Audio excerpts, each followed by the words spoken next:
આજે કલેક્ટર કચેરી ખાતે એક મીટિંગ યોજવામાં આવી હતી. એની અંદર સાધુ સંતો, પત્રકારો, વરિષ્ઠ આગેવાનોની ઉપસ્થિતિની અંદર એક તંત્ર દ્વારા જે અમે આહવાન કર્યું હતું કે આટલી આટલી સુવિધા અમને જોશે, એટલી સુવિધાઓ બધી તંત્રએ અમને આપી છે અને કોઈ સુવિધાઓ બાકી પણ છે એ તંત્રએ અમને કીધું છે, વચન દીધું છે કે જે બાકી હશે એ કાર્ય કરશું. પણ મેં હમણાં કે જે પરિસ્થિતિ જોવા જઈએ તો ગિરનારની અંદર એક પ્લાસ્ટિક બેન્ડ છે, તો એ તંત્ર સાથે જયારે વાત કરતા તો તંત્રએ અમે કીધેલું છે કે પ્રભુ એની અંદર જે કઈ ખર્ચ થશે, પ્લાસ્ટિકના મોટા ટાંકા, પ્યાઉ, નળ, આ તે, એના માટે અમે સાધુ સમાજ પણ તૈયાર છીએ, જે ખર્ચ થશે એ અમે કરવા તૈયાર છીએ.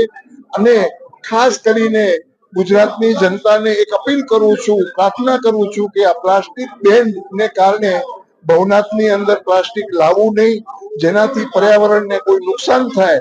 તો હરેક ગુજરાતની ધર્મપ્રેમી જનતાને મારી નમ્ર અપીલ કે આ મેળો સુખ શાંતિ અને સમૃદ્ધિમય જાય એવી હું ભગવાન પિનાક પાણી પાસે પ્રાર્થના કરું છું. અસ્તુ. ઓમ નમો નારાયણ. જય હિન્દ.